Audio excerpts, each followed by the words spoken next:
దివ్యాత్మ స్వరూపులారా, సాయి బంధువులారా, రాధాకృష్ణమాయికి నానా చందోర్కరకు చిన్ననాటి నుంచే సంబంధాలు ఉన్నాయని ఇవన్నీ కూడా మీరు శ్రవణం చేశారు. బాబా దగ్గరకు రాకముందే రాధాకృష్ణమాయి నిష్ఠతో ధ్యాన సాధన చేస్తున్నదని, ధ్యానం ఉత్కృష్టమైన సాధన అని మీరు నిన్న శ్రవణం చేశారు.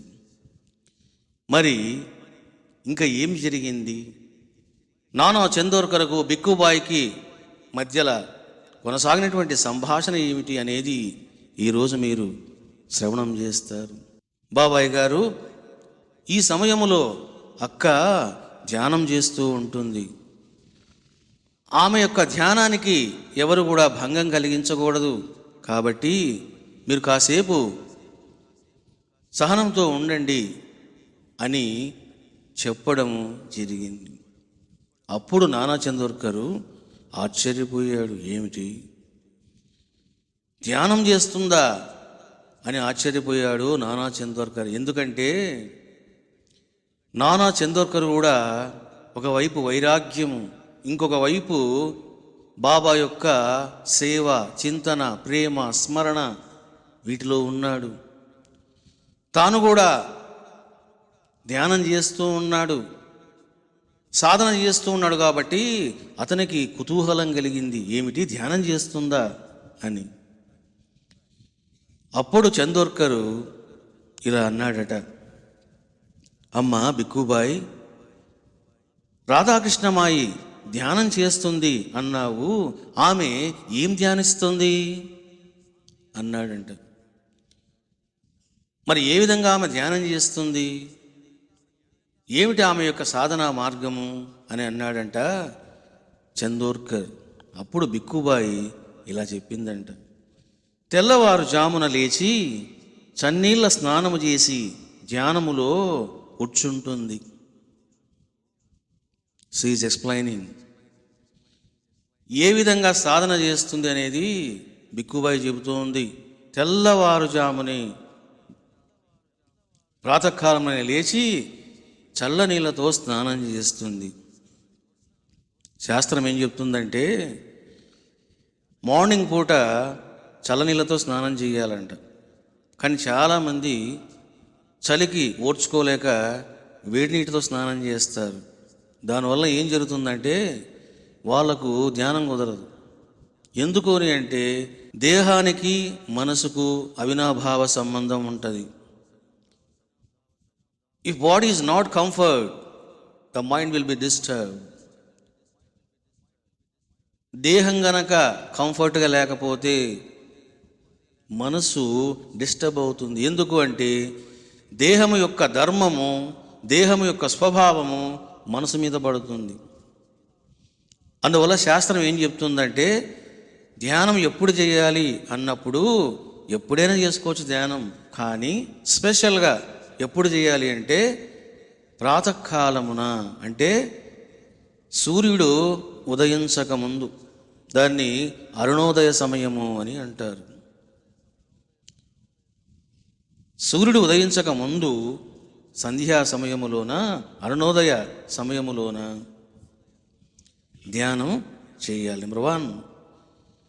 రెండవది చల్లని నీళ్ళతో స్నానం చేయడం. ఎప్పుడైతే చల్లని నీళ్ళతో స్నానం చేస్తారో ఏమవుతుందంటే మనసు తొందరగా అంతర్ముఖం అవుతుందంట. అందుకే చూడండి, హిమాలయస్లోన అంత చలిగా ఉన్నా కూడా వాళ్ళు అలా కష్టపడుతూనే స్నానం చేస్తూ ఉంటారు. తెల్లవారుజామున లేచి చన్నీళ్ళ స్నానం చేసి ధ్యానములో కూర్చుంటుంది. ఏ గురువు అవసరము లేకుండానే కేవలము తనకు గల యోగ గ్రంథాల ఆధారంగానే అక్క ధ్యాన యోగాన్ని సాధించింది. అక్కకు ఏ గురువు లేడు, ఏ గురువు ధ్యానం చెప్పలేదు, ఏ గురువు కూడా మంత్రం చెప్పలేదు, ఏ గురువు కూడా ఎలాంటి సాధన చెప్పలేదు. కానీ కేవలము యోగ గ్రంథాలను చదివి, మన యొక్క వాంగ్మయములో ఎన్నో గ్రంథాలు ఉన్నాయి, అందులో అక్కడక్కడ రకరకాల సాధనలు కూడా చెప్పబడ్డాయి. రాధాకృష్ణమ్మ ఏం చేసిందంటే ఏవో కొన్ని గ్రంథాలు చదివింది, వాటిలోని సాధనను టేకప్ చేసింది. తనకు నచ్చిన సాధన తీసుకొని ఆమె ధ్యాన యోగాన్ని సాధించింది అంటుంది. ధ్యానం చేయడం వేరు, ధ్యానములో పారవశ్యాన్ని అనుభవించడం వేరు. అందరూ ధ్యానం చేస్తారు, కానీ అందరూ రసికతను అనుభవించలేరు. భోజనం అందరూ చేస్తారు, భోజనం యొక్క మధురిమను, ఆ రసాన్ని, ఆ రసికత ఏమిటో అందరూ అనుభవిస్తారు. There is no difference. ఎవరు ఏమేమి తింటారో ఆ రసానుభూతి అందరికీ ఒకేలాగా ఉంటుంది. కానీ ధ్యానం పరిస్థితి అలాంటిది కాదు. నీ మనస్సు, నీ చక్రాలు, నీ యొక్క స్థితి, నీ యొక్క గతి, నీ మనస్సు, నీ సంస్కారాలు, నీ స్వభావము, నీ గుణాలు, ఇవన్నీ ఇంటర్ రిలేట్ అయి ఉంటాయి. అందువలన ఒక అరగంట ధ్యానం చేశారనుకోండి చాలామంది, అందరి రసానుభూతి ఒక్కటి కాదు. అందరూ పొందేటువంటి ఆత్మానంద పారవశ్యం ఒకటి కాదు. The ultimate bliss of Brahmananda అనుభవించడాన్ని అందరికి ఒకటి కాదు. ఇక్కడ సిద్ధించింది అని అంటే నిశ్చలంగా ధ్యానములో కూర్చోవడము, తన్ను తాను మరిచిపోవడము, ఆత్మానందాన్ని అనుభవించడము. ఎవరైతే పొందుతారో వాళ్లకు ధ్యానయోగం సిద్ధించింది అని అర్థం. నువ్వు ఎన్ని గంటలు ధ్యానం చేశావు అన్నది ఇంపార్టెంట్ కాదు, ఎంతగా మునిగావు, ఎంతగా అంతర్ముఖం చెందావు, ఎంతగా ఆ పారవశ్యాన్ని అనుభవించావు, ఎంత ట్రాన్స్లోకి వెళ్ళావు అన్నది మోస్ట్ ఇంపార్టెంట్ థింగ్. అందుకని బిక్కుబాయి చెప్తోంది, ఆమె కేవలం యోగ గ్రంథాలను చదివి ధ్యాన యోగాన్ని సాధించింది. చూసారా, వీళ్ళనే ఏమంటారంటే జన్మ సంస్కారవంతులు అని అంటారు. జన్మ సంస్కారం అంటే చూడండి, ఒక వ్యక్తి అద్భుతంగా డ్యాన్స్ వేస్తాడు, ఏమిటది, ఎక్కడ నేర్చుకున్నాడు? ఈ జన్మలో నేర్చుకోలేదు, ఏ గురువు చెప్పలేదు, ఏ గురువు బోధించలేదు, పాట వింటూనే అద్భుతంగా నాట్యం చేస్తున్నాడంటే వాట్ ఇస్ ద మీనింగ్? దాన్నే జన్మ సంస్కారము అంటారు. మరి ఎలా వచ్చిందంటే అది అనేక జన్మల కర్మ ఫలం. ఒక వ్యక్తి ఈ జన్మలో జస్ట్ డ్యాన్స్ స్టార్ట్ చేశాడు, ఏదో ఒక 10% బాగా చేస్తూ ఉన్నాడు. నెక్స్ట్ జన్మలోన 10% నుంచి స్టార్ట్ అవుతుంది ఆయన యొక్క డ్యాన్స్. నాట్ 0 లెవెల్, 0 లెవెల్ నుంచి స్టార్ట్ అవ్వదు, 10% నుంచి స్టార్ట్ చేస్తాడు. అంటే అర్థమైంది, that is called the promotion. 10% నుంచి స్టార్ట్ చేస్తాడు. అంటే అనేక జన్మల్లో నువ్వు ఏమేమి చేస్తూ ఉంటావో అది సంస్కారంగా నీకు ఏర్పడుతుంది. దాన్నే జన్మ సంస్కారం అంటారు. కొంతమంది ఏమంటుంటారంటే అతనికి గాడ్ గిఫ్ట్ అండి అంటూ ఉంటారు. ఏంటి గాడ్ గిఫ్ట్ అంటే? వాడికి ఎందుకు ఇచ్చాడు గిఫ్ట్ దేవుడు? గిఫ్ట్ కాదు అది, సాధనా ఫలము. ఎవరు ఏ జన్మలో ఏమి చేసుకున్నారో అది ఫలితంగా నీకు వచ్చింది అంతే. ఇప్పుడు చూడండి, కీబోర్డ్ ప్లేయర్ ఉన్నాడు, నా దగ్గరకు రాకముందు అతను తెలిసిన రాగాలు ఎన్ని అంటే జస్ట్ ఒక 10, అంతేనా బాబు? మ్యాక్సిమం అంటే ఒక 20 తెలిసి ఉంటుంది, ఒక 10-20 తెలిసి ఉంటాయి. ఇప్పుడు అతను సుమారుగా ఒక 90-100 రాగాల్లో ప్లే చేస్తూ ఉన్నాడు. అంటే ఏం జరిగింది? ఈ జన్మలో ఈ ప్రోగ్రామ్స్ కోసం సాధన జరుగుతూ ఉన్నది. ఇప్పుడు చనిపోతాడు, మళ్ళీ పుడతాడు. నెక్స్ట్ జన్మలో ఏం చేస్తాడంటే గురువు అక్కర్లా వాయించేస్తాడు అంతే. చూసారా? ఒక వాయిద్యాన్ని వాయించడమైనా, డాన్స్ అయినా, చిత్రలేఖనమైనా, ధ్యానమైనా, భక్తి అయినా, సంస్కారమైనా ఎక్కడి నుంచి వస్తాయి? సాధన వలన వస్తాయి. కాబట్టి నాకు ఈ జన్మలో ఏమి రాలేదే అని బాధపడవలసిన అవసరమే లేదు. ఎప్పుడు నువ్వు చనిపోతావో నీ సంస్కారము, నీ టాలెంట్ శాశ్వతంగా నీడలాగా, తోకలాగా నీ వెంట వస్తుంది అన్నది సత్యం. నాకు సంగీతము ఎవరు నేర్పించారు? ఇప్పుడు నేను ఎవరు నేర్చుకున్నానా సంగీతం? ఎక్కడ సంగీతం నేర్చుకోలేదు. ఏదో గురువుని పట్టుకున్నాం, ఆయన ఏదో కీర్తనలు చెప్పాడు, కీర్తనలు నేర్పించాడు అంతే. I didn't learn music. నేను సంగీతం నేర్చుకోలేదు, కేవలము కీర్తనలు.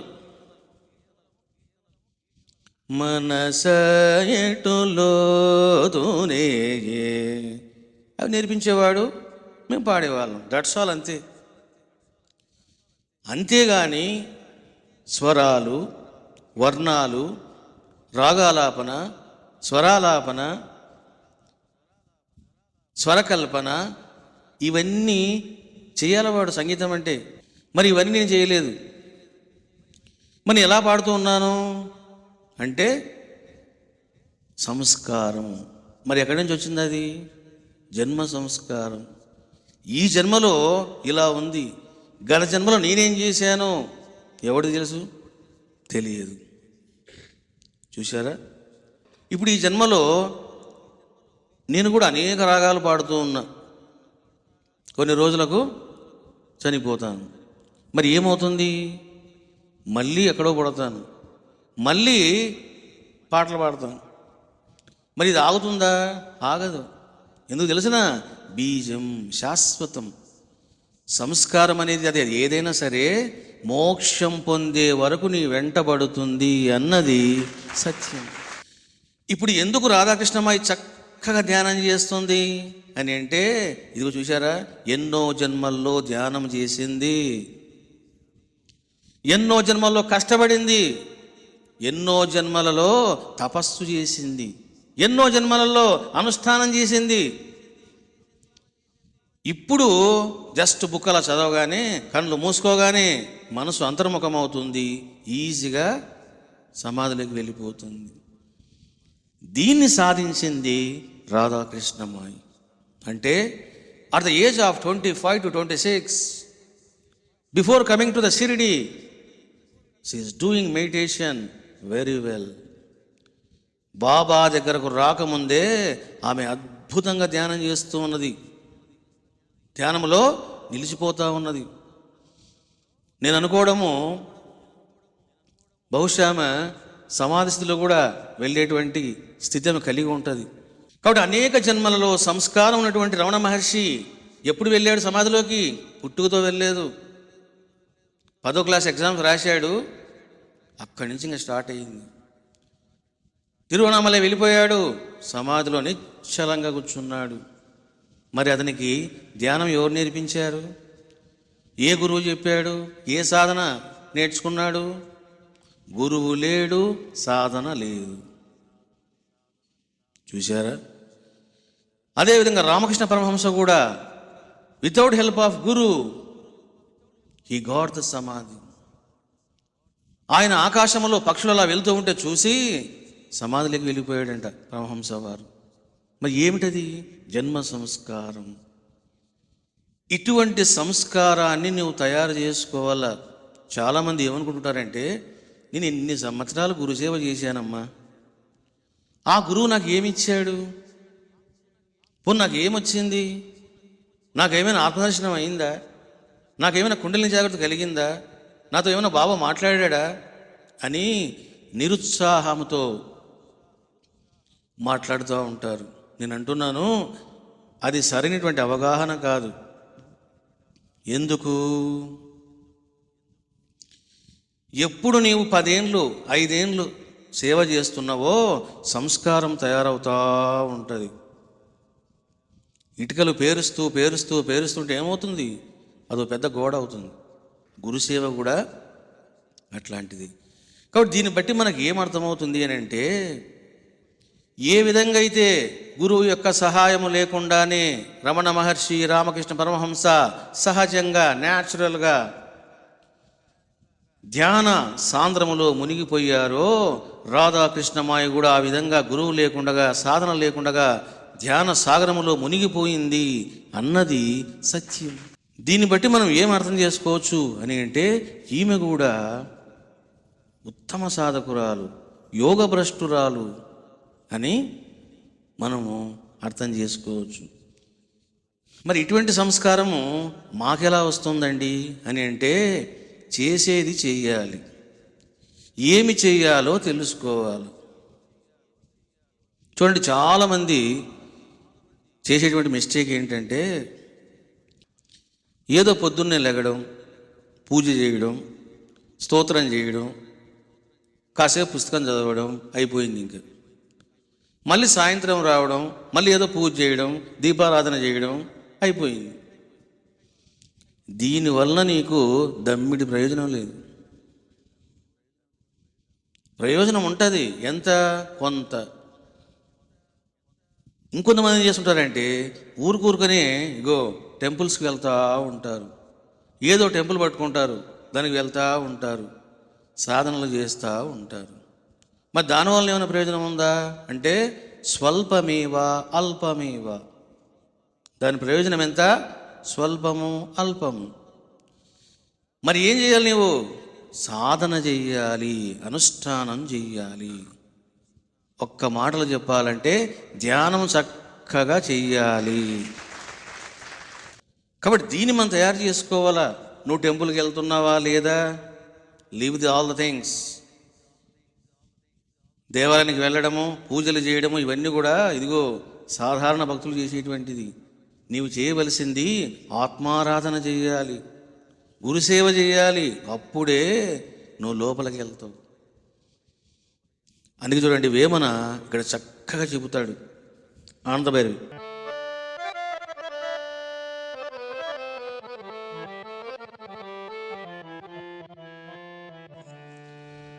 ధరను దేవలముల తగులు వీడిన నాడు,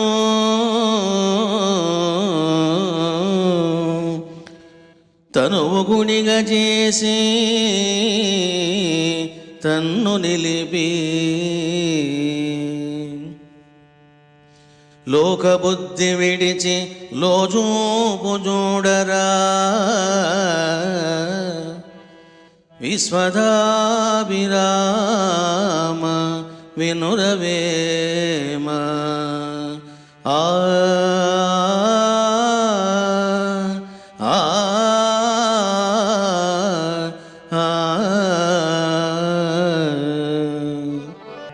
చూశారా, వేమన ఎంత అద్భుత యోగి అంటే. నేను మీకు ఎందుకు చెప్తాను వేమన పద్యాలు అంటే, అద్భుతమైన యోగీశ్వరుడు వేమన. నాకు తెలిసి ఈ భూలోకములో ఈ విధంగా తత్వాన్ని రసవత్తరంగా చెప్పినవాడు మరొకడు లేడు. ఎంత అద్భుతంగా చెబుతాడంటే అంత అద్భుతంగా చెబుతాడు. చూడండి, చెబుతూ ఉన్నాడు, ధరను దేవలముల తగులు వీడిన నాడు. ఎంతసేపు తిరుపతి అని, కాశీ అని తిరుగుతావెందుకురా? ఎందుకు నీవు దేవాలయంలో వెతుకుతూ ఉన్నావు? ఎందుకు వాటిని పట్టుకున్నావు? తనువు గుడిగా చేసి, చూశారా, తనువును గుడిగా చేసి. నీ శరీరంలో ఎవడున్నారు? సాక్షాత్తు పరబ్రహ్మం ఉన్నాడు. నీవు వెళ్ళవలసింది దేవాలయ ప్రవేశము కాదు, ఆంతర్య ప్రవేశము చెయ్యి. నీ దేహాన్ని దేవాలయంగా భావించు. నువ్వు భావించడమే కాదు, భగవంతుడు సత్యంగా నీలో కొలువై ఉన్నాడు. తనువు గుడిగా చేసి తన్ను నిలిపి అంటే నీవు ఆ పరబ్రహ్మ స్వరూపాన్ని నిలిపి సాధన చెయ్యి. లోకబుద్ధి విడిచి లోచూపు చూడరా. 2 సాధనలు. లోకబుద్ధి విడిచి, ఏమిటి లోకబుద్ధి అంటే దేవాలయంకి వెళ్ళడం, క్షేత్రానికి వెళ్ళడం, విగ్రహాన్ని పూజించడం, ఇదంతా సాధారణ లౌకికుల జనాల యొక్క బుద్ధి. ఇటువంటి బుద్ధి నీకు వద్దు. మరి ఏం చేయాలి? లోచూపు చూడరా. చూడండి, లోచూపు చూడరా. వాని ఒక చూపు చూడండి అంటుంటారు. అంటే అర్థమైంది మన బాధ అండి అని అర్థం. ఇది మనకు బాగా తెలుసు. గురువుగారు వాని ఒక చూపు చూడండి, ఎమ్మెల్యే గారు వాని ఒక చూపు చూడండి అంటుంటారు. చూపు చూడమంటే వానికి ఎసరు పెట్టండి అని అర్థం. ఇక్కడ వేమని అంటున్నాడు, లోచూపు చూడరా. లోచూపు అంటే ఆంతర్యము వెళ్ళడం, ఆంతర్యములోకి నీవు ప్రవేశించడం అంటున్నాడు వేమన.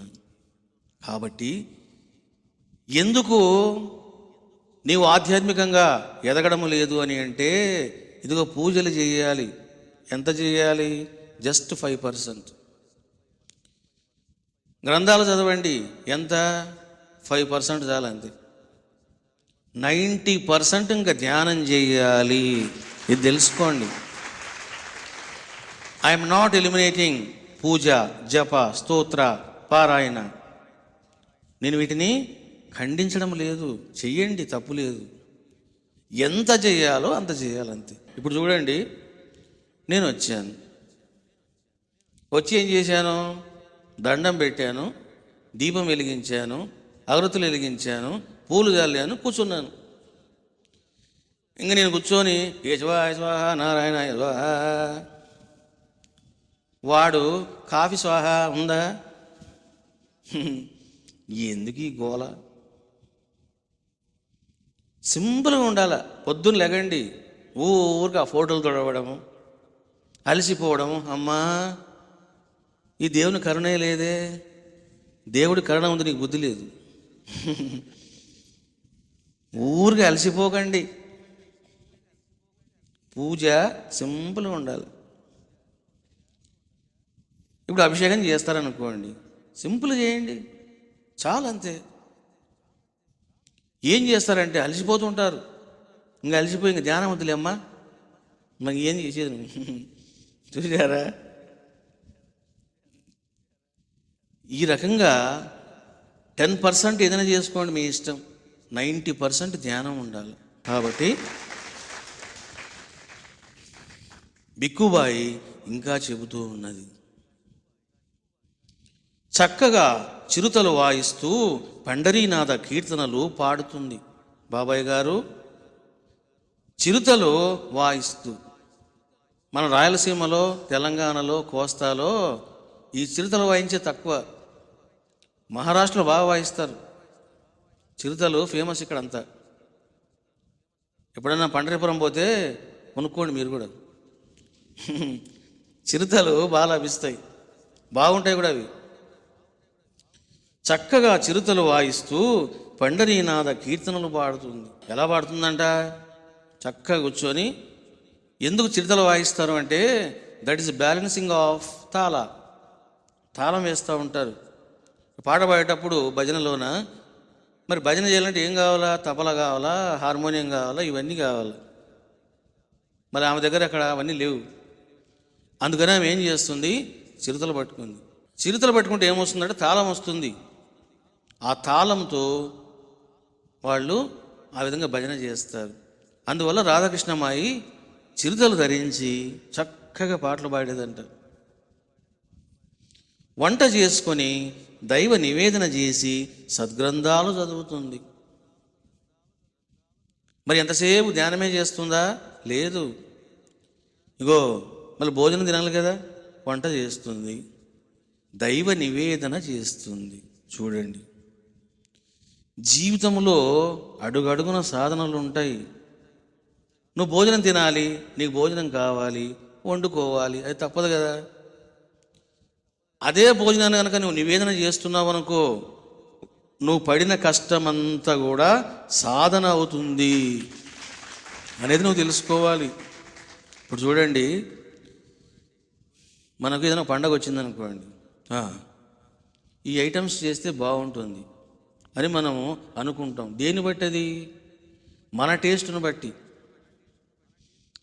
ఏమే ఈరోజు సంకటి చెయ్యి, దాంట్లో బాగా కారం వేసి పులుసు చెయ్యి అంటాం. అది నీ టేస్ట్. అది సరే, నీ టేస్ట్ నీకు ఉంటే ఉండిందిలే. నీ టేస్ట్ ఏముందో అట్లే చేసుకో.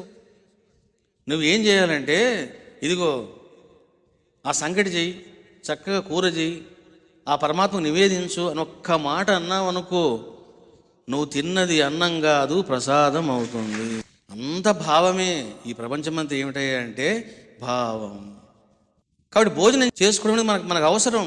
మనం ప్రత్యేకంగా చేయవలసిన లేదు దేవుడి కోసం. నీకు అవసరం కాబట్టి ఏం చేయాలా? నువ్వు ఏం వండుతావో దాన్ని భగవంతునికి నివేదన చేయి. అప్పుడు అది ప్రసాదం అవుతుంది, సాధన కూడా అవుతుంది, పుణ్యం కూడా వస్తుంది. వంట చేసుకొని దైవ నివేదన చేసి సద్గ్రంథాలు చదువుతుంది. మన తర్వాత ఏం చేస్తుంది? సివిల్ రెఫర్ ద బుక్స్, అనేక గ్రంథాలు పరిశోధించేదట. ఏమేమి చెప్పారు, ఏమిటి తత్వ విచారణ అని చెప్పేసి. చూడండి, మనం ఎందుకు ఈ విధంగా జీవించలేము అంటే, సాధన చేసుకుంటూ, ధ్యానం చేసుకుంటూ, సద్గ్రంథాలు చదువుకుంటూ, భజనలు చేసుకుంటూ, దైవ చింతనలో ఎందుకు మన జీవితాన్ని మనం ఆ విధంగా చేసుకోలేకపోతున్నాము అంటే, అది అందరికీ సాధ్యం కాదు. ఒక వ్యక్తి 9 to 6 జాబ్ చేయాలి, ఇట్స్ ఓవర్. అతడు ఏం సాధన చేస్తాడు? పోవడానికి కొంత టైం కావాలి, వచ్చిన తర్వాత అలసిపోతాడు, రెస్ట్ కావాలి, ఇంకేం సాధన చేస్తాడు? సాధన నిల్లు. కానీ కొంతమందిని ఆధ్యాత్మిక జీవితము వరిస్తుంది. ఇది రహస్యం. ఇది చూడండి, ఒక అమ్మాయి పెళ్లి చేసుకున్నది. ఒక 3 ఏళ్లకో 4 ఏళ్లకో భర్త చనిపోయాడు. ఇప్పుడు ఆ అమ్మాయి ఏమనుకుంటుందంటే, ఇక నా జీవితానికి అర్థము లేదు, పరమార్థము లేదు, నా జీవితం దండగా అనే అమ్మాయి అనుకుంటుంది. అదేవిధంగా ఒక అబ్బాయి పెళ్లి చేసుకుంటాడు. ఒక 5 yearsకో 10 yearsకో భార్య చనిపోతుంది. అతను కూడా ఈ విధంగా అనుకుంటాడు, ఇక నా జీవితానికి అర్థం లేదు, పరమార్థం లేదని చెప్పేసి భార్య చింతనతో, భర్త చింతనతో కుములుతూ, ఏడుస్తూ, వేదన పడుతూ, గత స్మృతుల వలయంలో చిక్కుకొని వాటిని నెమరి వేస్తూ, తలస్తూ బాధపడుతూ ఉంటారు. ఇటువంటి జీవితము అజ్ఞానమయ జీవితం అంటారు దీన్ని. నేను మీకు చాలాసార్లు చెప్తూ ఉంటాను, ప్రాపంచికంగా నీకు దెబ్బ పడింది అంటే ఆధ్యాత్మికంగా నీకు ప్రమోషన్ వచ్చింది. Radhakrishnamayi now what she is doing? ధ్యానం చేస్తుంది, సంకీర్తన చేస్తూ ఉన్నది, సాధన చేస్తూ ఉన్నది, గ్రంథాలు చదువుతూ ఉన్నది, విరహ చింతనలో ఉన్నది, తత్వ విచారణలో ఉన్నది. ఎందుకున్నది అని అంటే, బంధము ఎలిమినేటెడ్. చూసారా, అక్కడ ఎలిమినేట్ అయింది ఏమిటి అంటే, మాయ ఖండించబడింది, దూరం చేయబడింది. భర్త, సంసారము, బాంధవ్యాలు, బాధ్యతలు ఇవన్నీ గంగలో కలిసి ఎప్పుడు అవి దూరమైనాయో చూశారా, మాయ తొలగగానే, మేఘాలు తొలగగానే జ్ఞానభాస్కరుడు సూర్యుడు ప్రకాశిస్తాడు. అదేవిధంగా ఎప్పుడు మాయ తొలగుతుందో వెంటనే వాడికి భగవంతుడు తోడవుతాడంట. నాయనా, నువ్వు ఓడిపోయినావు కదా, ఇక నన్ను పట్టుకో, నేను సత్యము, నేను నిత్యము, అంటాడు. కానీ వినేవాడెవడు? వినేవాడెవ్వడు ఉండడు. అక్కడనే రాంగ్ స్టెప్స్ వేస్తూ ఉంటారు.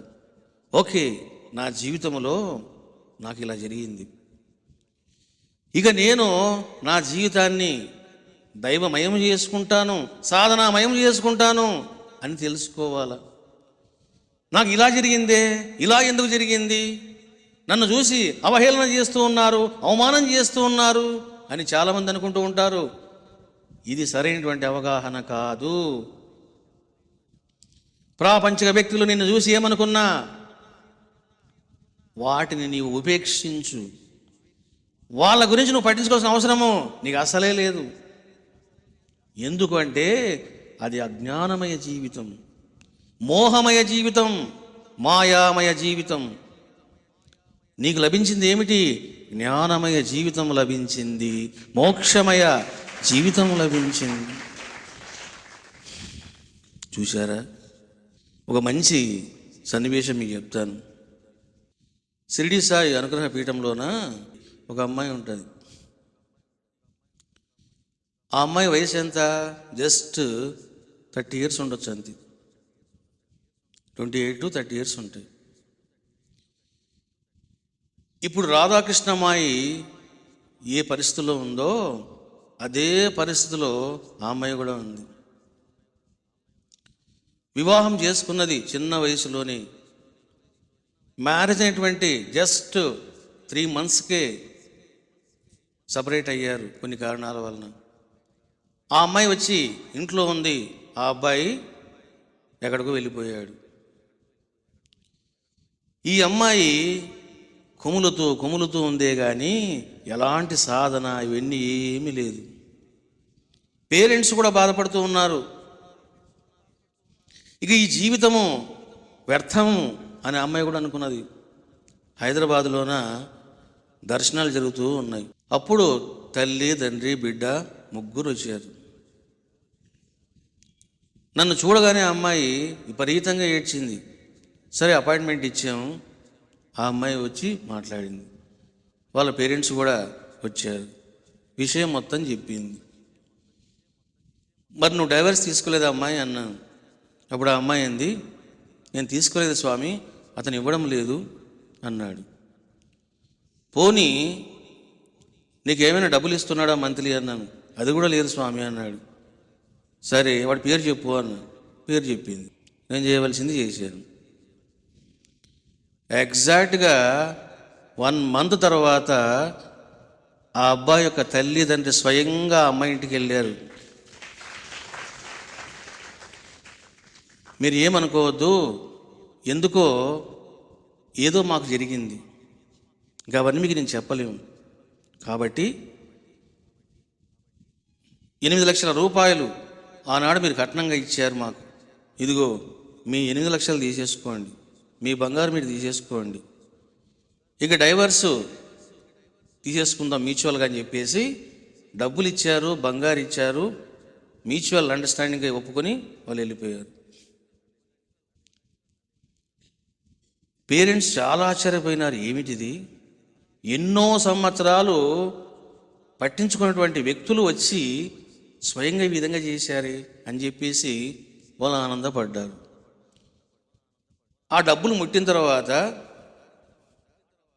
మళ్ళీ నన్ను కలిశారు. స్వామి, మరి మేము ఇప్పుడు ఏం చేయాలి అన్నారు. చేసేదేముందమ్మా, ఇంకో పెళ్లి చేయండి, నేను కూడా చూస్తానులేండి అన్నాను. అప్పుడు ఆ అమ్మాయి అంది, ఇక నా జీవితంలో పెళ్లి అనేది నాకొద్దు, ఇక నేను మీ సేవలో ఉండదలిచాను. నేను ఒకటే మాట అన్నది. అట్లా కాదమ్మా, అని ఒకసారి ఆలోచించు అన్నాను. ఆ అమ్మాయి కూడా పట్టుదల గల మనిషి, ఒక మాట మాట్లాడితే ఇంక అవుట్ అంతే. ఆ పిల్ల అదే మాట మాట్లాడింది. పేరెంట్స్ కూడా సపోర్ట్ చేశారు. ఇంకొద్దు స్వామి. ఆ అమ్మాయి అంతా కూడా బాబా సేవలో ఉంటూ ఉన్నది, మీ ఉపన్యాసాలు విన్నది, తాను పూర్తిగా మారిపోయింది. ఇంతకుముందు తాను ఏడ్చేది, కనీసం ఇప్పుడు ఆ అమ్మాయి కళ్ళల్లో కన్నీళ్ళు కూడా రావడం లేదు, ఆనందంగా ఉంది అన్నది. మరి నేను ఏం చేశాను? ఊరికే ఉన్నానా? చూసారా? You look to me, I look to you. చేసుకున్న వాడికి చేసుకున్నంత మహాదేవ. ఆ అమ్మాయికి నేను ఎక్కడ సేవ ఇచ్చింది తెలుసా మీకు? నేను వెళ్ళి బాబాకు మొత్తం అలంకారం చేస్తే ఆ అమ్మాయి సాయంత్రం పూట వెళ్ళి ఆ కిరీటం తీయడము, దండలు తీయడము, పొద్దున్నే లేచి ఆ బాబా పాదాల దగ్గర ఉన్నటువంటి పూలు తీయడము, క్లీన్ చేయడము, ఇవన్నీ సేవలు చేస్తుంది ఆ అమ్మాయి. చూశారా? ఇప్పుడు మీరంతా వచ్చి వింటూ ఉన్నారు. వచ్చేటప్పుడు నేను ఆ అమ్మాయిని అడిగాను, ఏమమ్మాయి నువ్వు రావడం లేదా అన్నాను. నేను వస్తే బాబాని ఎవరు చూస్తారు స్వామి, నేను ఇక్కడే ఉంటున్నాను అంది. చూడండి, అక్కడ కొంతమంది ఉన్నారు చేసేవాళ్ళు, వాళ్ళలో ఈ అమ్మాయి ఒకటి. మరి ఏమిటి ఆ అమ్మాయి యొక్క సేవ అని అంటే చూడండి, పొద్దున లేచినప్పటి నుంచి రాత్రి 8 గంటల దాకా పీఠంలో కూర్చోవడం, శుభ్రం చేయడం, ఇన్ఫర్మేషన్ ఇవ్వడం, మాట్లాడడం, అక్కడంతా క్లీన్ చేసుకోవడం, తానే వంట చేసుకోవడం, ఇవన్నీ చేసింది. మరి ఇన్ని చేస్తుంది కదా, మరి డబ్బులు ఏమైనా తీసుకుందా? నేను అన్నాను, అమ్మా నువ్వు మంత్లీ శాలరీ తీసుకో అన్నాను. చూడండి అమ్మాయి ఏం చేసిందంటే ఆ 8 lakhs తీసుకొని వచ్చి నా ముందు పెట్టింది. ఈ డబ్బులు మీరిచ్చినవి, మీరు తీసుకోండి అన్నది. అప్పుడు నేను అన్నాను, ఈ డబ్బులు నాకు వద్దులేమ్మా, తీసుకెళ్ళి నీ పేరు మీద బ్యాంకులో వేసుకో, ఇంట్రెస్ట్ ఎంత వస్తుందో నువ్వు దాంతో బ్రతుకు హాయిగా అన్నాను. మళ్ళీ ఇప్పుడు అమ్మాయి డబ్బులు తీసుకుంటుందా? She is not taking money. ఇంకా అమ్మాయి ఖర్చు పెడుతుంది. అప్పట్లో వాళ్ళ పేరెంట్స్ బంగారు బాగా ఎక్కువ పెట్టారు. ఒకరోజు సుమారుగా ఒక పావు కేజీ బంగారు ఏమో పట్టుకొని వచ్చింది నా దగ్గర. స్వామి ఈ బంగారంతా తీసుకోండి అన్నది. ఎందుకమ్మాయి అన్నాను. నాకు వీటిని ధరించాలని లేదు, బాబాకు మీరు చాలా చేస్తున్నారు కదా, మకర తోరణం ఇవన్నీ కూడా, అవన్నీ ఖర్చు పెట్టండి స్వామి అన్నది అమ్మాయి. ఇప్పుడు పీఠంలో ఉన్నటువంటి మకర తోరణము, శివుని ఆభరణాలలో చాలా వస్తువులు, బంగారు వస్తువులు ఆ అమ్మాయివే ఉన్నాయి. చూశారా? ఆ అమ్మాయి ఇచ్చిన బంగారు ఏమైంది, డబ్బులు ఏమైనాయి, మొగుడు ఏమైనాడు, సంసారం ఏమైంది, బాంధవ్యం ఏమైంది? ఎప్పుడు మాయ తొలగిందో ఇంకేం చేయాలంటే గురువుని గట్టిగా పట్టుకోవాలా, దేవుణ్ణి గట్టిగా పట్టుకోవాలా. ఎప్పుడు పట్టుకుంటారో ఏమవుతుందంటే పాతాళానికి వెళ్ళిన వారు ఆకాశంలో నక్షత్రములాగా ప్రకాశిస్తారు వాళ్ళు. కాబట్టి కేవలం రాధాకృష్ణమాయే కాదు, ఎంతోమంది ఉన్నారు, ఎన్నో త్యాగాలు వాళ్ళు చేస్తూ ఉన్నారు. ఎందుకు అని అంటే ఇదిగో నిజమైనటువంటి శుద్ధ జ్ఞానం. కాబట్టి ఈ రకంగా ఆమె చక్కగా చిరుతలు వాయిస్తూ, భజనలు చేస్తూ, సద్గ్రంథాలు చదువుతూ ఉందంట. ఇంకా చెప్తుంది బిక్కుబాయి, మధ్యాహ్నం వేళ కొంతసేపు ఈ కాలానికి సంబంధించిన వార్తాపత్రికలు కూడా చదువుతుంది. చూడండి, దీన్ని ఏమంటారంటే బ్యాలెన్సింగ్ ఆఫ్ మైండ్ అంటారు. చాలామంది చూడండి చేసే మిస్టేక్ ఏంటంటే ఒక చెట్టులాగా పుట్టలాగా ఉంటారు. దీన్ని పాశవిక ఆధ్యాత్మికత అని అంటారు, తామసిక స్పిరిచువాలిటీ అంటారు.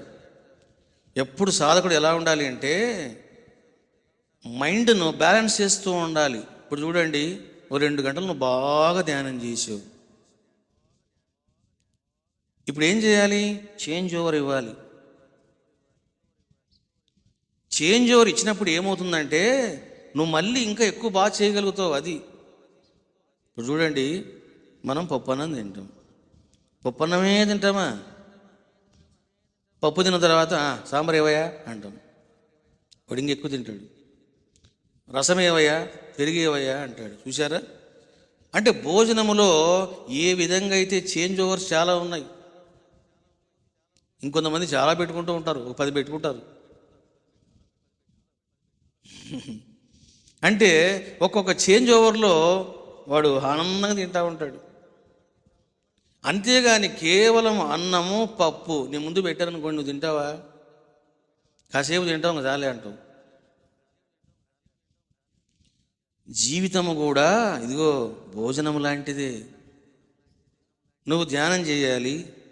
ఇప్పుడు బాగా నువ్వు అలసిపోయి ఉన్నావు, ప్రశాంతంగా ఉన్నావు, కాసేపు బుక్స్ చదువు. బుక్స్ అయిపోయింది, కాసేపు ఇంకెంతసేపు ఆధ్యాత్మికతనే కాదు, కొంత మైండ్ కూడా రిలీఫ్ ఇవ్వాలి. ఇప్పుడు చూడండి, వాస్తవంగా ఈ రాజకీయాలు, రాష్ట్ర పరిస్థితులు ఇవన్నీ పట్టించుకోను నేను. కానీ నేను కూడా టీవీ చూస్తూ ఉంటా, మీకు తెలుసో లేదు. ఎందుకు చూస్తాను అని అంటే, ఫర్ ఎగ్జాంపుల్ 2 గంటలు నేను బాగా కష్టపడ్డాను, ఏదో సేవ చేశాను. ఇప్పుడు ఏం చేస్తానంటే ఒక 10 నిమిషాలు టీవీ చూస్తా. మనసు అనుకుంటుంది, అమ్మాయ బతికిపోయినాను. ఈ 10 నిమిషాల్లో అది ఏం చేస్తుందంటే రిలీఫ్ అవుతుంది. అది నాకు వీడు జీవుడు స్వేచ్ఛనిచ్చాడు, నేను కాసేపు రాజకీయాలు వింటాను. ఇప్పుడు వాడేమన్నాడు, వాడేమన్నాడు, వీడిని ఇంకా బాగా తిట్టింటే బాగున్నాయి. చూసారా? అంటే కాసేపు 10 నిమిషాలు అది కొంచెం రిలాక్స్ కాగానే మళ్ళీ నీకు అది థాట్ ఇస్తుంది, ఏమని? Yes, now you go do your work అంటది. అప్పుడు నువ్వు వెళ్ళావనుకో రాకెట్ లాగా వెళ్తావు. ఇది సూక్ష్మం ఇది. అంతేగాని టీవీ చూడొద్దురా, ఇవన్నీ పిచ్చి బోధలు. టీవీ చూడండి హాయిగా, కానీ ఎంత చూడాలి? 10 నిమిషాలు చూడండి చాలు. 2 గంటలు ధ్యానము, 10 నిమిషాలు టీవీ. అప్పుడు ఏమవుతుందంటే నీకు రిలీఫ్గా ఉంటుంది. చూడండి, పొద్దున్న లేస్తేనే నేను కూడా ఏం చేస్తాను తెలిసిన, ఇది నా పని నేను చేసుకుంటా. ఏదో గ్రంథాలు చదవడం, గ్రంథాలు రాయడం, ఏవేవన్నీ చాలా ఉంటాయి కదా, అవన్నీ చేస్తూ ఉంటా. మైండ్ వేడెక్కుతుంది, శరీరం అలసిపోతుంది. దాన్ని వెంటనే మళ్ళీ పని పెట్టకూడదు, దానికి రెండో పని. ఇప్పుడు ఏమవుతుంది, పేపర్ వచ్చి రెడీగా ఉంటుంది బెడ్ మీద, కాసేపు పేపర్ చదవడం. ఆ పేపర్ చదువుతున్నప్పుడు నా మైండ్ని చూస్తూ ఉంటా. శాస్త్రం చదివేటప్పుడు దాని ఉత్సాహం వేరు, అది చదువుతున్న ఎంత ఉత్సాహమో దానికి. చూసారా? అంటే శాస్త్రం చదువుతున్నప్పుడు మనసు ఎట్లా ఉంది, పేపర్ చదువుతున్నప్పుడు ఎట్లా ఉంది. అప్పుడు మళ్ళీ వెంటనే దానికి బోధ చేయాలా, ఏమి కోతి మనసా? ఇందాక నీవు యోగ వాయిష్టం చదువు అంటే ముఖం ముడుచుని కూర్చున్నావే. చూసారా? అంటే ఇవన్నీ ఏమిటిది అంటే అది కూడా నేను రెచ్చగొడతా ఉంటుంది, నువ్వు రెచ్చిపోకూడదు. ఈ రకంగా మనం బ్యాలెన్స్ చేస్తూ ఉండాలి. చూసారా? ఆమె చక్కగా సాధన చేస్తూ ఉంది, చక్కగా అనుష్ఠానం చేస్తూ ఉంది. At the same time reading the news paper also. ఎంతసేపు చదవాలి? జస్ట్ 5 minutes అంతే. చప్పట్లు ఎందుకు కొడుతున్నారంటే, ఓ అమ్మ టీవీ వద్దంటాడేమో, పేపర్ వద్దంటాడేమో అనుకుంటూ ఉన్నారు. ఓహో, ఈ గురువు మన పార్టే. చూడండి, నేను మీకు ఎందుకు చెప్తాను ఇవన్నీ అంటే, this is my practical life. నేను ఒక్కొక్కసారి బాగా విచారణ చేసేటప్పుడు నా మైండ్ అంతా కూడా వేడెక్కుతుంది. ఇంకా మళ్ళీ ఏమైనా చదువుదామంటే కూడా రిసీవింగ్ చేసుకోదు అది. అప్పుడు నేను ఏం చేస్తానంటే టైం చూసుకుంటా, ఏదో ఒక సినిమాలు చూసుకుంటా, వెళ్ళి కూర్చుంటా. అంతే. 2 గంటలు సినిమా చూస్తూ ఉంటాను, తత్వ విచారణ జరుగుతూ ఉంటుంది. సినిమా అయిపోయే లోపల మొత్తం బాడీ కూల్ అవుతుంది, తత్వము మొత్తం స్టెబిలిటీ వస్తుంది. ఎందుకు అంటే మరి మనసు అలాంటిది. అది ఎంతసేపు నేను సాధన చేయిస్తా అంటే ఎంత చేయిస్తావు? తిరగబడుతుంది అది. అసలు నేనేమనుకుంటున్నావు నువ్వు అంటది. కాబట్టి దాన్ని మచ్చికతో బ్యాలెన్స్ చేస్తూ పోవాలి. ఇంకట్లనే మీరు కూడా ఆలోచించి సినిమాలు చూడకండి. నువ్వు చెప్తున్నా అంతే. ఇప్పుడు ఇంక అది కూడా పోయింది. చూడండి, ఇంతకుముందు నేనేమంటానంటే జీవితం అంతా ఒకలాగా ఉండదు. ఇంతకుముందు చూడండి, నాకు ఏమాత్రం కొంచెం ఏదైనా అట్లా అనిపిస్తే అట్లా వెళ్ళేవాడిని. ఇప్పుడు కనీసం సినిమా హాలు కూర్చుంటే చాలు, ఇంకేముంది, మొక్కుడు కార్యక్రమం మొదలవుతుంది. సినిమా చూడడు ఎవడు. కాబట్టి దాన్ని బ్యాలెన్స్ చేసుకోవాలా. చూడండి, మీకు చిన్న ఎగ్జాంపుల్ చెప్తాను. మేము మొన్న షిరిడీకి వచ్చేటప్పుడు స్టేషన్కి వస్తూ ఉన్నాం, రైల్వే స్టేషన్కి. ఒక 20 minutes ముందే బయలుదేరినాం. అక్కడి నుంచి ఫోన్ వచ్చింది. ఏమని? బాబు, ఇంకా టైం ఉంది, స్వామిని అలా తిప్పండి అన్నాడు. ఆ కుర్రాడు అన్నాడు, స్వామి ఇంకా టైం ఉందంట, ట్రైన్ రాలేదంట, ఇక్కడ కొత్తగా బ్రిడ్జ్ చేసినారు, ఆ బ్రిడ్జ్లోకి వెళ్దామా స్వామి అన్నాడు. సోమాన్ని షిరిడికి పోతా ఉంటే బ్రిడ్జ్ ఎందుకురా నీకు? ఒక్కసారి నేను బయలుదేరితే మళ్ళీ వెనక్కి రాకూడదు, పక్కకు పోకూడదు. పోనీ అన్న. నేను అనుకుంటున్నా ఏం చేయాలబ్బా అని ఆలోచిస్తూ ఉన్నా. ఈ లోపల కారు పోతా ఉంది. ఏం చేసినారు? ఓ డ్యాన్స్ ప్రోగ్రామ్ పెట్టినారు రోడ్డు మీద. చక్కగా వాళ్ళు డ్యాన్సులు వేస్తున్నారు. మరి కారు ఆపరా అన్నాను. వాడు బిత్తరపోయాడు, ఇదేంటిది, షిరిడీకి పోతున్నాడు డ్యాన్స్ చూస్తానంటాడు.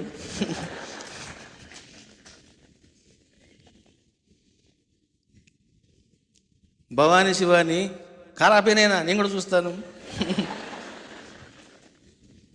మేము ఇంట్లో నుంచి బయటికి రాము, లేక వచ్చాము బయటికి. సరే, కారు ఆపారు. ఆ డ్యాన్స్ చూస్తున్నాం. పాట అద్భుతంగా ఉంది. ఆ అమ్మాయి చక్కగా డ్యాన్స్ చేస్తూ ఉంది. ఆ మొత్తం గ్రూప్ అంతా బాగా చేస్తూ ఉన్నారు. ఈ లోపల ఎవడు నన్ను చూశాడు.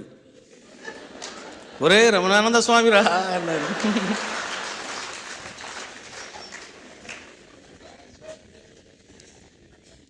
వెంటనే ఒకసారి మొత్తం అక్కడ కెమెరాస్ నావే పెట్టారు.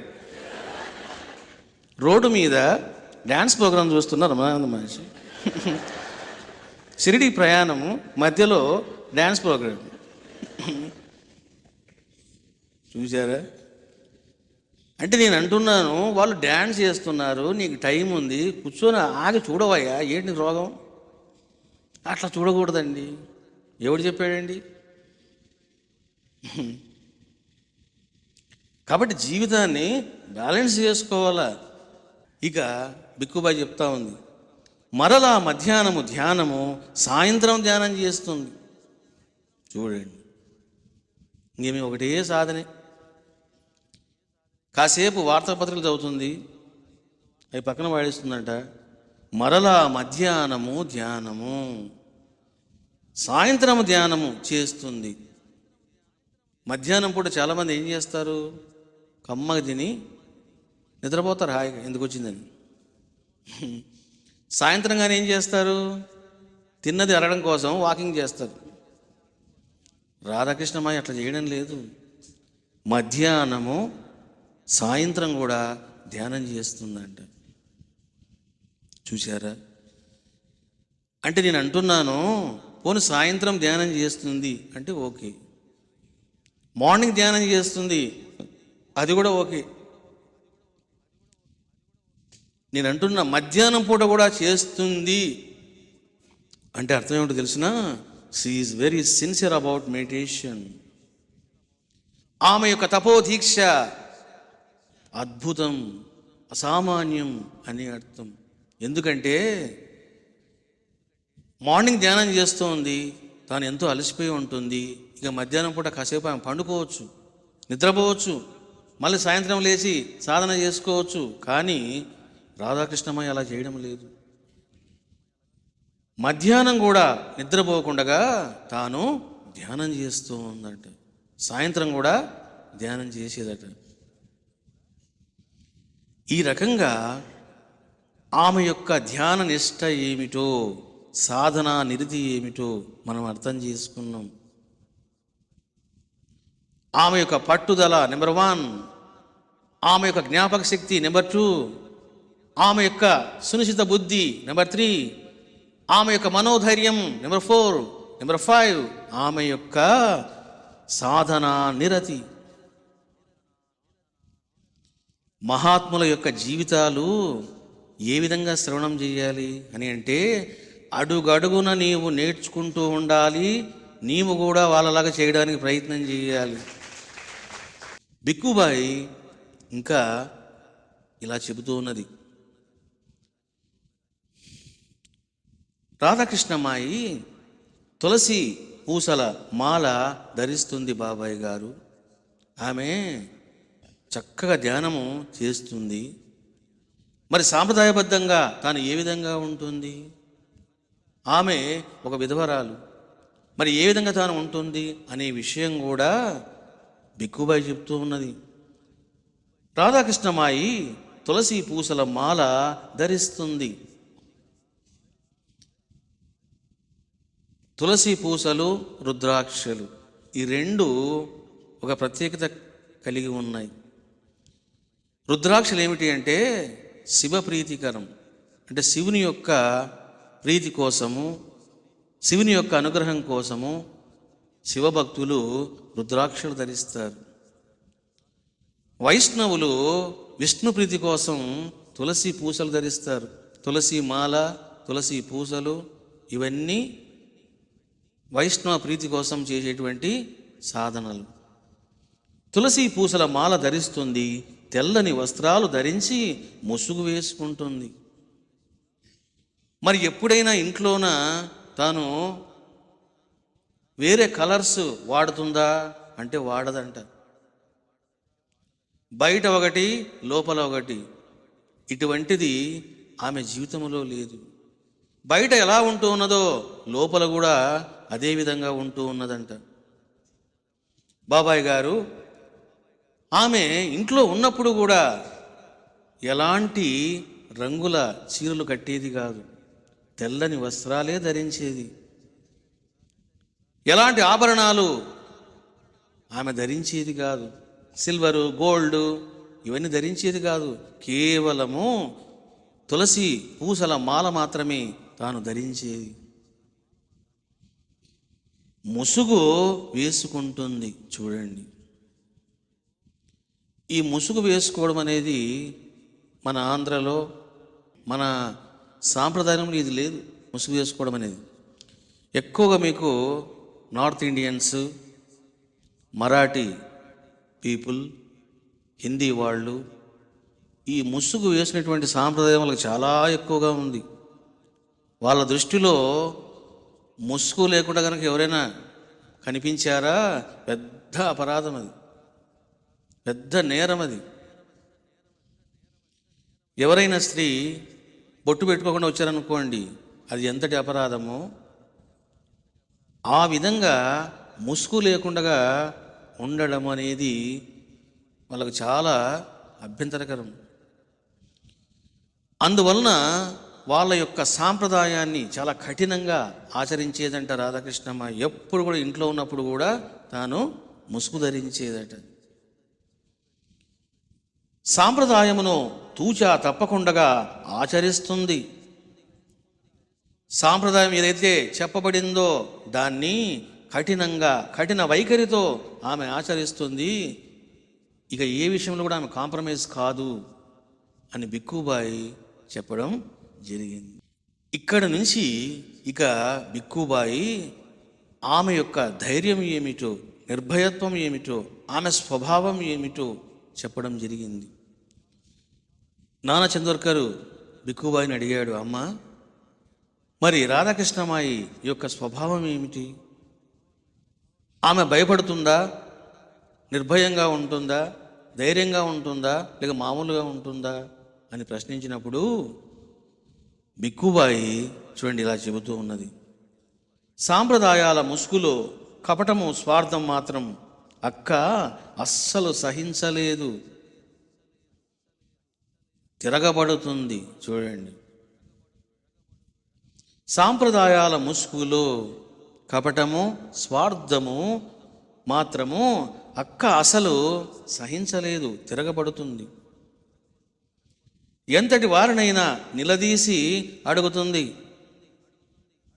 ఎవడైనా తప్పు చేశాడా, వాడు చిన్న పెద్ద చదువుకున్నవాడా, చదువు లేనివాడా అన్నది ఉండదట. వారిని ప్రశ్నించడము, నిలదీయడము జరుగుతుందంట. అందుకే ఆమెను అందరూ బరి తెగించిన స్త్రీ అని నిందలు వేస్తూ ఉంటారు. రాధాకృష్ణమాయి విషయంలో ఎందుకు అసత్య ఆరోపణలు, నిందారోపణలు, నీచ ఆరోపణలు వచ్చాయి అంటే ఆమె అంత కఠినంగా ఉండేది. తాను స్వచ్ఛంగా ఉండేది, ప్రక్కవాడు కూడా స్వచ్ఛంగా ఉండాలి అని కోరుకునేది. ఇది దోషమైంది మనుషులకు. తాను నీతిగా ఉండేది, ప్రక్కవాడు కూడా నీతిగా ఉండాలి అని కోరుకునేది. నీతిగా ఉండకపోతే తాను గట్టిగా సమాధానం చెప్పేది. అందుకే బిక్కుబాయి అంటుంది, సాంప్రదాయాల ముసుగులో ఆమె కపటాన్ని కానీ స్వార్థమును కానీ భరించేది కాదు. చూడండి, చాలామంది సాంప్రదాయం అండి అని చెప్పేసి కపట బుద్ధితో ప్రవర్తిస్తూ ఉంటారు, స్వార్థంతో ప్రవర్తిస్తూ ఉంటారు. ఇటువంటి వాటిని ఎదిరించేదంట ఈ యొక్క సుందరీబాయి. ఎంతటి వారినైనా నిలదీసి అడుగుతుంది. ఎందుకు షిరిడీలోన గొడవలు జరిగినాయి అని అంటే ఇటువంటి స్వభావం వల్లని. ఆమె ఎక్కడ కాంప్రమైజ్ అయ్యేది కాదు. వాడెవడన్నది అనవసరం, నువ్వు తప్పు చేసావా లేదా, ఇలా మాట్లాడావా లేదా, ఈ రెండు పట్టుకునేదట. అందుకని గొడవలు స్టార్ట్ అయినాయి. అందుకే ఆమెను అందరూ బరి తెగించిన స్త్రీ అని నిందలు వేస్తూ ఉంటారు. బరి తెగించిన స్త్రీ ఏమిటి? బరి తెగించడం అంటే యుక్తాయుక్తాలు మరిచి చిన్న పెద్ద అనేటువంటి విచక్షణ లేకుండా మాట్లాడితే, ప్రవర్తిస్తే, చేష్టలు ఉంటే దాన్ని ఏమంటారంటే బరి తెగించిన స్త్రీ అని అంటారు. మరి ఆమె ఎందుకు చేస్తుంది? ఆమె ప్రవర్తన నీచంగా ఉందా, పవిత్రంగా ఉందా? పవిత్రంగా ఉంది. పవిత్రంగా ఉండబట్టే నిందారోపణలు ఆమెకు వచ్చినాయి. అంటే దీన్ని బట్టి మనకు ఏమర్థమవుతుందంటే రాధాకృష్ణమాయి కోస్తా అమ్మాయి లాంటిది కాదు, కోనసీమ అమ్మాయి లాంటిది కూడా కాదు, రాయలసీమ అమ్మాయి లాంటిది, తెలంగాణ అమ్మాయి లాంటిది. చూడండి, మనుషుల్లో కూడా చాలా డిఫరెంట్గా ఉంటారు. మీరు ఒక్కొక్క ప్రాంతం తీసుకుంటే వాళ్ళ స్వభావాలు, వాళ్ళ యొక్క గుణాలు డిఫరెంట్గా ఉంటాయి. నేను అబ్జర్వ్ చేసింది ఏంటంటే, టోటల్ మన ఆంధ్రప్రదేశ్లోన మన కోనసీమ ఉంది. వాళ్ళు ఎలాంటి వాళ్ళు అంటే మేకలు లాంటి వాళ్ళు, సాత్వికంగా ఉంటారు. ఆ గొడవ పెట్టుకుంటే కూడా మరి మీరు ఇలా మాట్లాడవచ్చా అండి, అట్లా మాట్లాడదు కదండి, పోనీ ఆ కాఫీ తాగండి, మీరు వెళ్ళిపోండి, మీకు మాకు గొడవ ఎందుకండి, నాకు ముందే ఫైటింగ్ రాదండి, నన్ను కొట్టారండి. ఇగో ఇది కోనసీమ. కొంచెం కోస్తా ఏమవుతుందంటే కొంచెం రాజసం పెరుగుతుంది. అవునండి అలా చెప్పామండి, అయితే ఏంటండి, ఇగో ఇది కోస్తా. ఇంకా రాయలసీమ అనుకోండి, ఏంట్రా అని చెప్పేది ఏంటి, ఇంకో ఇది రాయలసీమ. ఇంకా తెలంగాణ అనుకో, క్యారే వేస్తా నేను. ఏం బిడ్డ నువ్వు ఏమనుకుంటున్నావు, నీ తాడ తీస్తా. ఇగో ఇది తెలంగాణ టైప్. ఇప్పుడు రాధాకృష్ణమ్మ ఏంటంటే రాయలసీమ తెలంగాణ టైపులో ఉంది. ఇటువంటి క్యారెక్టర్ వలన ఆమె అందరినీ ఇగో శాసించేది. రాధాకృష్ణమాయి అంటే హడలో షిరిడిలోన అసలు బాబా అంటే కూడా ఆమెంటే భయపడేవాళ్ళు. ఎందుకు అంటే వాడిని కొట్టేది, తిట్టడం కాదు, వాడిని కింద పడి తన్నేది. చూడండి మరి ఎందుకు ఇలా అని అంటే స్వభావం అంతే అది. చూడండి, మీకు ఒక మంచి ఎక్స్పీరియన్స్ చెప్తాను. అంటే రాయలసీమ అన్నాను కాబట్టి నాది కూడా రాయలసీమే కదా. ఒక అనుభవం చెప్తాను మీకు. నాకు 3 అక్కలు ఉన్నారు.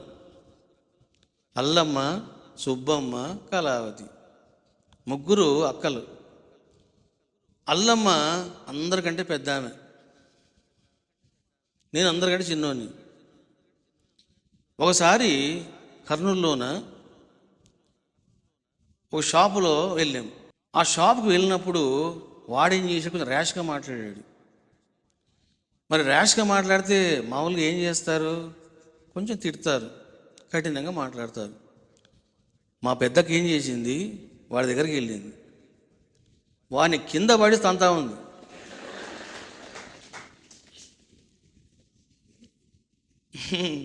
అప్పుడు నేను 8th క్లాస్ చదువుతున్నాను.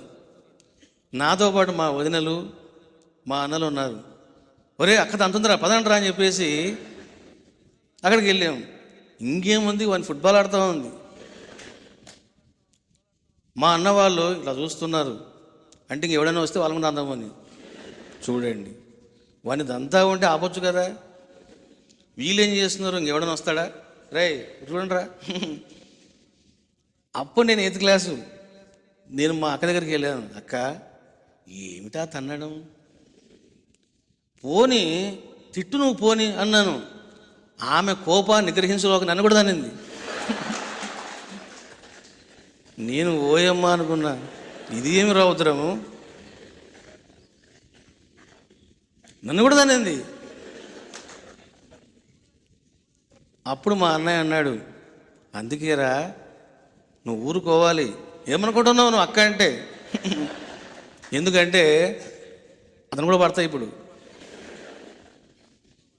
అప్పుడు మా అక్క లేచింది, ఏమ్రా వాడు అలా మాట్లాడుతూ ఉంటే అలా ఉంటారే పిరికి పందల్లారా అంది. చూసారా, అది రాయలసీమ పౌరుషం. బ్లడ్లో ఉంటుంది అది, అది బ్లడ్లో ఉంటుంది. కాబట్టి ఒక్క మాటలు చెప్పాలంటే ఈ రాధాకృష్ణమ్మాయి క్యారెక్టర్ ఎలాంటిదంటే మా పెద్దక్క లాంటిది. నేను చదివేటప్పుడు నాకు గుర్తొచ్చింది ఆమె. ఓహో అల్లమక్క నీ క్యారెక్టర్ అనుకున్నాను. సో ఈ రకంగా బిక్కుబాయి ఆమె యొక్క క్యారెక్టర్ని చెప్పడం జరిగింది. ఈ పండరీపురములో అక్క ఒక్కతే ఉంటూ తన సాధన తాను చేసుకుంటానంది. చూడండి, ఈ పండరీపురములోన నేను ఒక్కదాన్నే ఉంటాను, ఇక నాకు ఈ సంబంధాలు, బాంధవ్యాలు, మమతాను రాగాలు ఇక నాకు వద్దు. ఎప్పుడు మగడు తెచ్చాడో ఇక అత్త ఎందుకు, నాకు మామ ఎందుకు, కాబట్టి ఇక నన్ను వదిలేసేయండి అని చెప్పేసి ఆమె ఏం చేసింది, అత్త మామల ఇంటి నుంచి బయటకు వచ్చింది. బయటకు వచ్చి తాను ఒక అద్దెని ఇల్లు తీసుకొని పండరీపురంలో ఉంటూ ఉన్నది. ఇక్కడ బిక్కుబాయి చెప్తా ఉన్నది, ఈ పండరీపురములో అక్క ఒక్కతే ఉంటూ తన సాధన తాను చేసుకుంటానంది. నేను ఒంటరిగా ఉంటాను, సాధన చేసుకుంటాను అని కోరుకుంది. అది బంధువులందరి దృష్టిలో బరి తెగింపులాగా కనిపించింది. చూశారా, అది బంధువుల అందరి దృష్టిలో బరి తెగింపుగా అనిపించింది. చూడండి, ఎవడి క్యారెక్టర్ వాడిది, ఎవడి సంస్కారం వాడిది, ఎవడి స్వభావం వాడిదే. ఎవ్వడు కూడా డోంట్ ఇంటర్ఫియర్. చాలామంది చూడండి కంపేర్ చేసుకుంటూ ఉంటారు. వాళ్ళు ఏమైనా అనుకుంటారేమో అనుకుంటూ ఉంటారు, వాళ్ళని మార్చాలనుకుంటూ ఉంటారు. ఇదిగో కంపేర్ చేసుకోవద్దు, నెంబర్ 1. మార్చాలని అనుకోవద్దు, నెంబర్ 2. వాళ్ళు ఏమనుకుంటారో అని నువ్వు ఆలోచించవద్దు. అప్పుడే నువ్వు ముందుకు పోతావు తప్ప ఈ 3 పడ్డావా గోతిలో పడతావు. ఎందుకంటే లోకములో కాకులు ఉన్నాయి, హంసలు కూడా ఉన్నాయి. కాకి పని కాకిదే, కాకి అరుపు కాకిదే. కాకితో నీకేంటి పని? నువ్వు కాకివా? నువ్వు కాకివి కాదు కదా. నువ్వు ఎందుకు కంపేర్ చేసుకుంటూ ఉన్నావు? దాంతో కంపేర్ చేసుకోవద్దు. నువ్వు హంసవు, హంసలాగా ఉండాలి. ఇప్పుడు ఇదే చేస్తుంది రాధాకృష్ణమ్మాయి. చూశారా? జన్మ సంస్కారం దృఢంగా ఉన్నప్పుడు బ్రహ్మదేవుడు కూడా వాడిని కదిలించలేడు అన్నది ఇక్కడ సత్యం. నేను ఇది సాధించాలి, నా జీవితం ఇలా ఉండాలి అని నీవు డిసైడ్ చేసుకున్నప్పుడు నువ్వు ఆ విధంగానే జీవించు. ఎవడు వచ్చినా నువ్వు వినవద్దు. నీ కథ నీది. ఎందుకు? ఇదిగో నీ స్వభావాన్ని బట్టి నువ్వు ప్రవర్తించు. నీ స్వభావం నీకు పవిత్రతను, శుద్ధ జీవితాన్ని, జ్ఞాన జీవితాన్ని, పవిత్ర జీవితాన్ని, మోక్షమయ జీవితాన్ని, పుణ్యమయ జీవితాన్ని నీకు ఇస్తున్నప్పుడు ఒకరితో నీకేంటి పనులు? నువ్వు తప్పు చేస్తే, పాపము చేస్తే, దురాచారము చేస్తే నువ్వు భయపడాలి. What you are doing? నువ్వు మంచి చేస్తూ ఉన్నావు. ఇక రాధాకృష్ణమ్మ ఏం చేస్తూ ఉన్నది? నాకు ఇంకా ఎవ్వరు వద్దు అని చెప్పేసి పండరీపురంలో ఇల్లు తీసుకొని సాధన చేసుకుంటా ఉన్నది. ఇది తప్పు అంటారా? వాళ్ళు తప్పు అంటున్నారు బంధువులు. ఎందుకు? విధవరాలు ఇంట్లోనే ఉండాలి, అత్తామామలకు ఊడిగం చేయాలి, పని మనిషిలాగా బతకాలి, ఆశలు చంపుకోవాలి, కోరికల్ని చంపుకోవాలి, ఆ విధంగా కుములుతూ నలుగుతూ వేదనతో చచ్చిపోవాలి. ఇదిగో లౌకిక ఛాందస సాంప్రదాయబద్ధుల గందరగోళ జీవితం. ఇటువంటి జీవితాన్ని తిరస్కరించింది Radhakrishnamayi. Leave all the things, I want Panduranga. నాకు రంగడు కావాలి, రంగడి ప్రేమ కావాలి, రంగడి సేవ కావాలి అని చెప్పేసి దాన్ని ఏం చేసింది? ధైర్యంగా ముందుకు వెళ్ళింది. చూడండి, రోజులు పెరిగే కొద్దీ మన యొక్క సంస్కృతి సాంప్రదాయం కూడా మారిపోతూ ఉంటుంది. ఇప్పుడు ఉన్నటువంటి సంస్కృతి ఆనాడు లేదు. ఇప్పుడు మనము నియర్లీ 98 years బ్యాక్ కథ మనం వింటూ ఉన్నాం. మరి ఆనాడు సాంప్రదాయబద్ధులు ఏ విధంగా ఉండేవారు? ఎంత కఠినంగా ఉండేవారు? విధవరాలు వివాహానికి రాకూడదు, శుభకార్యానికి రాకూడదు, మంగళకర కార్యాలలో పాల్గొనకూడదు, ఆమె ముఖం చూడకూడదు, ఆమె ఏ పని చేయకూడదు, ఆమె దేంట్లో ఇంటర్ఫీర్ కారాదు. ఇది ఆనాటి దేశకాల పరిస్థితులు. మళ్ళీ ఒక అమ్మాయి, ఒక విధవరాలు నేను ఒంటరిగా ఉంటాను, సాధన చేసుకుంటాను అంటే వాళ్ళు ఊరుకుంటారా? ఊరుకోరు, మాట్లాడతారు. కానీ సంస్కారం బలంగా ఉన్నప్పుడు, ప్రారంధం జటిలంగా ఉన్నప్పుడు దాన్ని ఎవ్వడు ఏం చేయలేడు. రాధాకృష్ణమ్మాయి జీవితంలో ఇదే జరిగింది. అందుకే నేను ఒంటరిగా ఉంటూ సాధన చేసుకుంటాను అంది అక్క. వాళ్ళ బంధువులందరికీ ఆమె యొక్క ప్రవర్తన, వైఖరి, చేష్టలు బరి తెగించిన విధంగా ఉన్నాయి అని వాళ్ళంతా నిందారోపణలు చేస్తూ ఉన్నారు అని చెప్పడం జరిగింది. నేను మీకు చెప్పాను, రాధాకృష్ణమ్మాయి జీవితము సాటి లేని జీవితము అని నేను అన్నాను. చూశారా?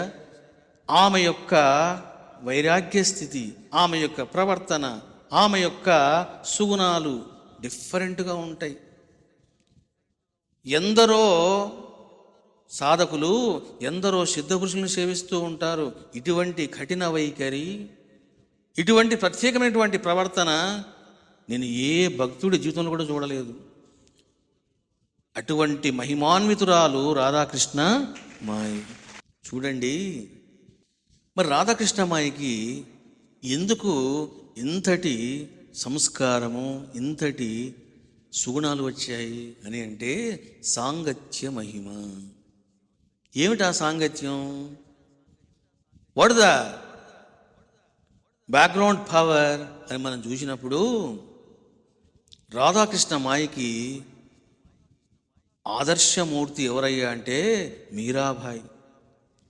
అసలు మీరాబాయి యొక్క జీవితాన్ని, రాధాకృష్ణమాయి జీవితాన్ని పక్కన పెట్టుకుంటే చాలా కోయిన్సిడెన్స్ ఉంటుంది.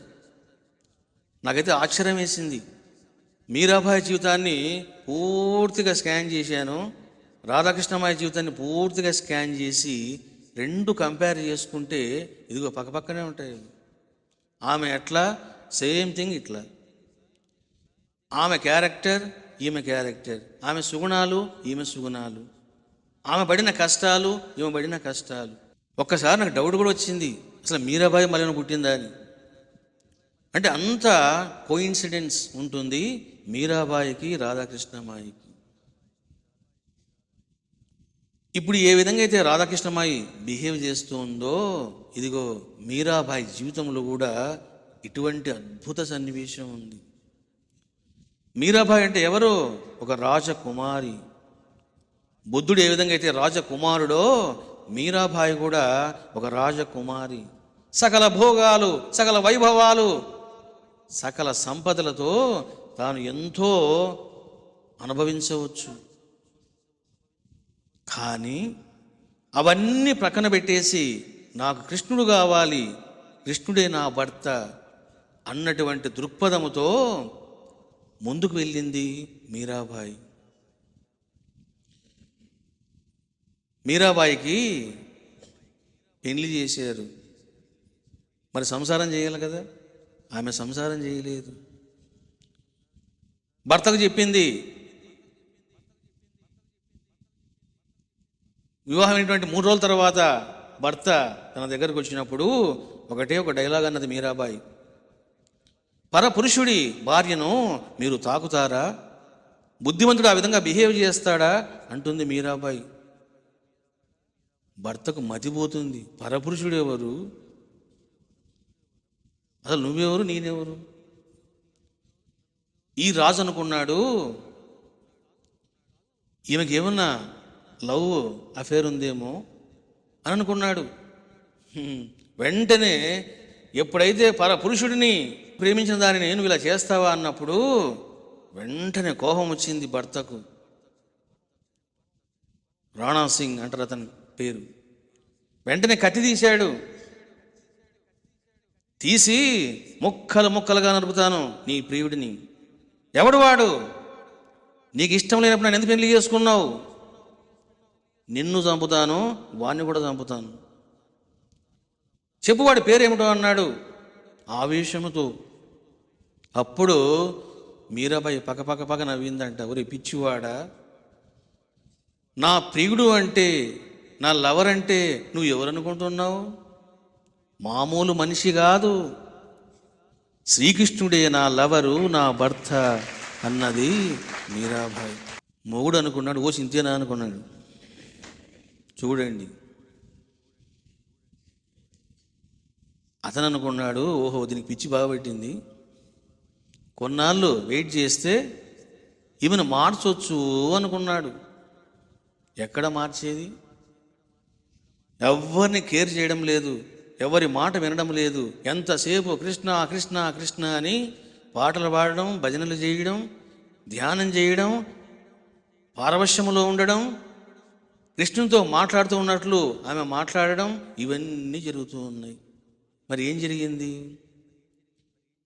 నీవు వెళ్ళి గంగలో దూకవే అన్నాడు భర్త. భర్త యొక్క సోదరి ఎన్నెన్నో ప్రయత్నాలు చేసి ఈమెను చంపాలని ట్రై చేసింది. వాళ్ళ బంధువులు కక్ష కట్టారు. ఈమెను ఏ విధంగా అప్రతిష్ట పాలు చేయాలి, చంపాలని చెప్పేసి అనేక కష్టాలు పెట్టారు మీరాబాయిని. ఒక్క కష్టము కాదు. మరి ఏ మనిషి అయినా ఎన్ని కష్టాలు పడతాడు? ఎంతని ఓర్చుకుంటాడు? ఓర్చుకోలేడు. మానవ నైజం అది. అప్పుడు తాను బాగా అలసిపోయింది. అలసిపోయి కృష్ణుని మీద ఉన్నటువంటి భక్తే కదా నా కష్టాలకు, నా వేదనలకు కారణం. అసలు నేను చేసేది కరెక్టా కాదా? భర్తను విడిచిపెట్టి, బంధువులను విడిచిపెట్టి, సుఖాలను విడిచిపెట్టి, సంసారాన్ని పక్కన పెట్టి, నా ఖ్యాతిని ఘనతను పక్కన పెట్టి నేను ఈ విధంగా బిహేవ్ చేస్తున్నాను, మరి నేను చేసేది కరెక్టా, ధర్మమా కాదా అని ఒక సంశయము ఆమెకు వచ్చిందంట. ఆ సమయంలోనే తులసీదాసు కూడా ఉన్నాడు, సమకాలికుడు. మీరాబాయి, తులసీదాస్ ఇద్దరు కూడా సమకాలికులు. తులసీదాసు గురించి బాగా విన్నది మీరాబాయి. తులసీదాసు గొప్ప మహితాత్ముడు, గొప్ప కవీశ్వరుడు, గొప్ప రామభక్తుడు అని చెప్పేసి విన్నది. అంతేకాదు, తన భార్యను విడిచిపెట్టేసి తులసీదాసు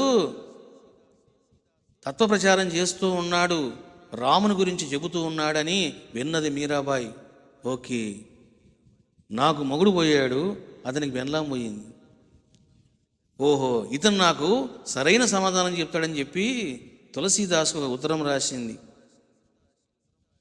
మహితాత్మ, నేను చేసేది కరెక్టా కాదా, ధర్మమా అధర్మమా, మీ అభిప్రాయం ఏమిటి, నిక్కచ్చిగా నాకు చెప్పండి, మీ సమాధానం ఇవ్వండి అని మీరాబాయి ఉత్తరం రాసింది. తులసీదాసు ఉత్తరం చదువుకున్నాడు. వెంటనే తాను సమాధానం ఇచ్చాడు. మరి ఏమి సమాధానం ఇచ్చాడు అన్నది అద్భుతంగా రసవత్తరంగా ఉంటుంది. తజ్యోపిత ప్రహ్లాదో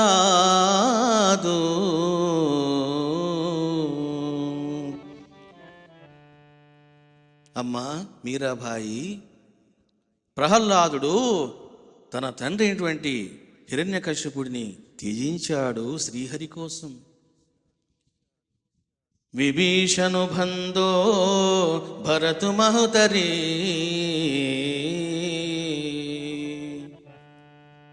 విభీషణుడు రావణాసురుడిని సకల పరివారాన్ని త్యజించి రాముణ్ణి ఆశ్రయించాడు. భరతుడు తన తల్లిని త్యజించాడు శ్రీరాముని కోసం.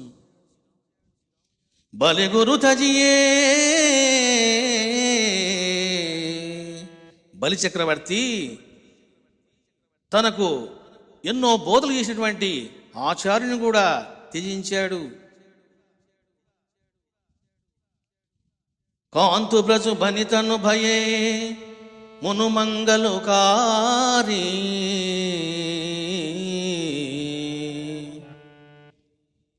ఇక గోపికలు శ్రీకృష్ణుని కోసము తమ భర్తలను త్యజించి వేశారు. ప్రహ్లాదుడు, విభీషణుడు, భరతుడు, గోపికలు, బలిచక్రవర్తి వీళ్ళంతా కూడా మంగళ కార్యాన్ని చేశారు. మంగళకారి చూశారా? మీరాబాయి కూడా అందరిలాగా సంసారం చేసి చనిపోయి ఉంటే ఈరోజు మనం చెప్పుకునే వాళ్ళమా? ప్రహ్లాదుడు ఆ విధంగా ఉంటే మనం చెప్పుకునే వాళ్ళమా? చెప్పుకునే వాళ్ళం కాదు. అందుకే తులసిదాసు అంటున్నాడు, అమ్మా విభీషణుడైనా, ప్రహ్లాదుడైనా, గోపికలైనా, బలి చక్రవర్తి అయినా మరొకరైనా చరిత్రలో నిలబడ్డారు, శాశ్వత కీర్తిని పొందారు అని అంటే శాశ్వతమైన పరమాత్మ కోసము త్యాగాలు చేశారు, త్యజించారు. తులసి శోభంతు పరమహితో, మీరాబాయ్ నేను నీకు పరమ ఉపదేశాన్ని చెబుతూ ఉన్నాను, నీ గురించి నేను గొప్పగా విన్నాను, ఎంతో ఆనందించాను, పొంగిపోయాను మీరాబాయ్. పూజ్య ప్రాణుతే పయరో జడే హోమునవేదు రాముపాద్ ఆయిసో మతు హమారో. వీరంతా లోకానికి ఆదర్శంగా నిలిచారు. ప్రేమించదగినవాడు, పూజింపదగినవాడు భగవంతుడు ఒక్కడే. అందుకు అడ్డుగా నిలిచిన వారెవరైనను శత్రువులని గ్రహించి త్యజించుటయే క్షేమము శుభకరము అన్నాడు తులసీదాస్. చూశారా ఎంత అద్భుత బోధ ఇది!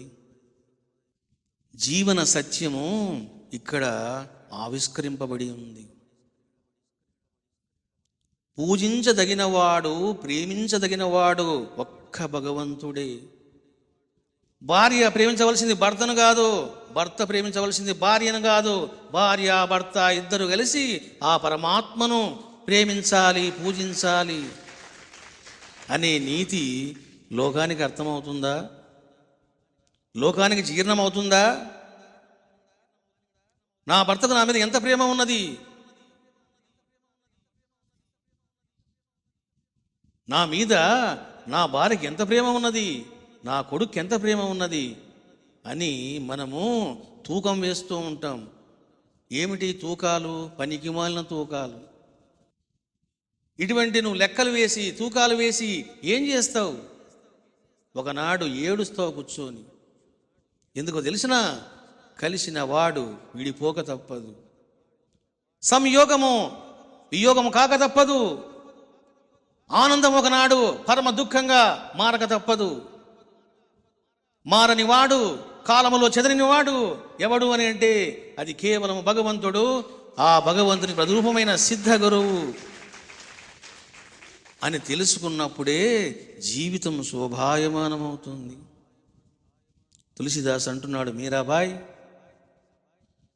వాళ్ళు ఏ విధంగా అయితే చరిత్రలో నిలిచిపోయినారో నీవు కూడా ఆ విధంగా నిలుస్తావమ్మా.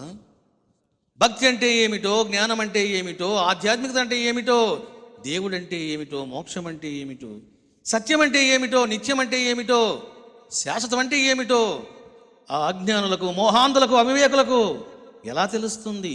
తెలియదు. తెలియనప్పుడు సుఖ సాగరంలో పడి రమిస్తారే గాని పరమ సుఖ సాగరములో వాళ్ళు రమించలేరు. కాబట్టి నువ్వు ఏ దైవాన్ని నమ్ముకున్నావో, ఏ కృష్ణుని కోసం నీవు తాపత్రయపడుతూ ఉన్నావో, త్యాగాలు చేశావో, ఏడుస్తూ ఉన్నావో, రాత్రి పగలు నువ్వు శ్రమిస్తూ ఉన్నావో, you are doing right thing. కాబట్టి ప్రేమించదగిన వాడు కృష్ణుడు, పూజించదగిన వాడు కృష్ణుడు. నీవు ఆ లైన్లో వెళ్ళిపో, సాగిపో. అదే కైవల్యము, కీర్తికరము.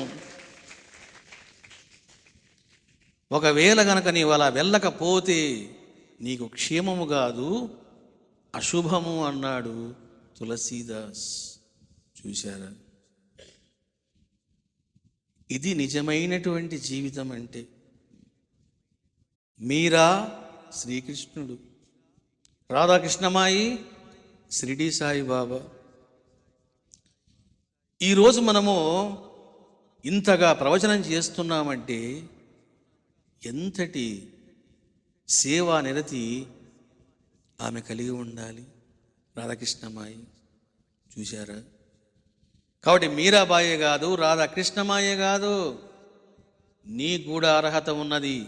నీవు కూడా ఈ విధంగా చేస్తే నీ గురించి ఒకనాడు నాలాంటి వాడు తప్పక చెబుతాడు అన్నది కూడా సత్యం.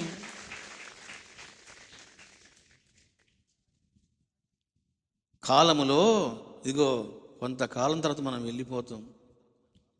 నేను చెప్తున్నాను, మన గురించి కూడా చెప్తారు. శిష్యుల త్యాగాలు, శిష్యుల ప్రేమలు, శిష్యుల గుణాలు, శిష్యుల బుద్ధులు, శిష్యుల స్వభావాలు, గురువు యొక్క ఖ్యాతి, ఇవన్నీ కూడా కాలంలో చెప్పబడతాయి. ఆనాడు బాబా గురించి ఎవడు చెప్పాడు?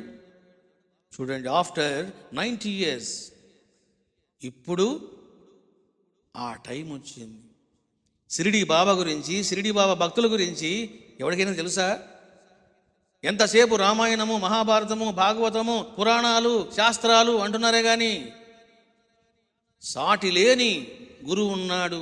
మహర్షులకే మహర్షి ఉన్నాడు, గురువులకే గురువు ఉన్నాడు, యోగులకే యోగి ఉన్నాడు. అతడే షిరిడి సాయినాథుడు అని ఎంతమందికి తెలుసు? ఈనాడు తెలిసింది. ఎందుకు తెలిసింది? ఆ టైం వచ్చేసింది. కాబట్టి టైం వచ్చినా రాకపోయినా సత్యం సత్యమే, నిత్యం నిత్యమే, శాశ్వతం శాశ్వతమే. దాన్ని సాధించుకోవాలి. ఇక ఎప్పుడైతే తులసీదాస్ ఈ విధంగా రాశాడో ఇంకేముంది, మీరాబాయి ఆనందంగా ముందుకు సాగిపోయింది, తన జన్మను సార్థకం చేసుకున్నది. ఎందుకు అని అంటే నీవు నడుస్తున్నప్పుడు నీ వెంట ఇద్దరు పడతారు, మాయ పడుతుంది, గురువు కూడా పడతాడు. మాయ బాగా చెబుతుంది, గురువు తక్కువ చెబుతాడు, మాయ ఎక్కువ చెబుతుంది. నువ్వు ఎవరి మాట వినాలి? గురువు మాట వినాలి. మాయ మాట వింటే ఏమవుతుంది? అడ్రస్ లేకుండా పోతావు. గురువు మాట వింటే ఆకాశములో ధృవతారలాగా వెలుగుతావు అన్నది సత్యం. రాధాకృష్ణమాయి ఎందుకు తాను ఆ విధంగా బిహేవ్ చేస్తుందంటే ఆమె వెనకాల ఆదర్శమూర్తి ఉన్నది, మీరాబాయి. సంత్ తుకారాం ఉన్నాడు, కబీర్ దాస్ ఉన్నాడు, సమర్థ రామదాస్ ఉన్నాడు, జానాబాయి ఉన్నది.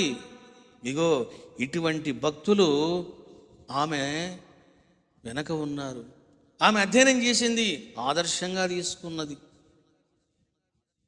నేను రాధాకృష్ణమాయి జీవితాన్ని స్కాన్ చేస్తున్నప్పుడు నాకు ఒక్కటే అనిపించింది, she is the copy to Meerabai అనిపించింది నాకు. ఎందుకంటే మీరాబాయి జీవితంలో ఎలాంటి సన్నివేశాలు ఉన్నాయో, ఎలాంటి సాధనలు ఉన్నాయో, ఎలాంటి సన్నివేశాలు ఉన్నాయో అటువంటి ఇమిటేషన్ నాకు కనపడింది రాధాకృష్ణమాయి జీవితంలో. అంటే మీరాబాయి, సంత్ తుకారాం వీళ్ళ యొక్క ఇన్ఫ్లుయెన్స్ ఈమె మీద చాలా ఉంది. ఎందుకు రాధాకృష్ణమాయి ఇల్లు తీసుకున్నది అని అంటే తపోనిష్ట కోసం. మీరాబాయి ఏ విధంగా అయితే ఆరాధించిందో ఆ విధంగా కృష్ణుని ఆరాధించాలి అని పండరీపూర్లో ఇల్లు తీసుకున్నది. ఈ రకంగా మనము అర్థం చేసుకున్నాం. ఇక రాధాకృష్ణమాయి యొక్క నాట్య కౌశల్యం ఎంతటిది. ఆమె పండరీపూర్లో నాట్యము చేయడము, ఆలయ పూజారులకు కోపము రావడము, వాళ్ళు రాధాకృష్ణమాయిని వెలివేయడము, ఇవన్నీ జరిగినాయి. సాయంత్రం క్లాసులోన ఏమి జరిగింది, ఆమె ఎంతగా డ్యాన్స్ వేసేది, ఆలయ పూజారులు ఏ విధంగా స్పందించారు, ఎందుకు గొడవ జరిగింది, ఇవన్నీ సాయంత్రం క్లాసులో చెప్తాను. అందరూ చెప్పండి బాబు. శ్రీ సచ్చిదానంద సద్గురు సాయినాథ్ మహారాజు కీ జై.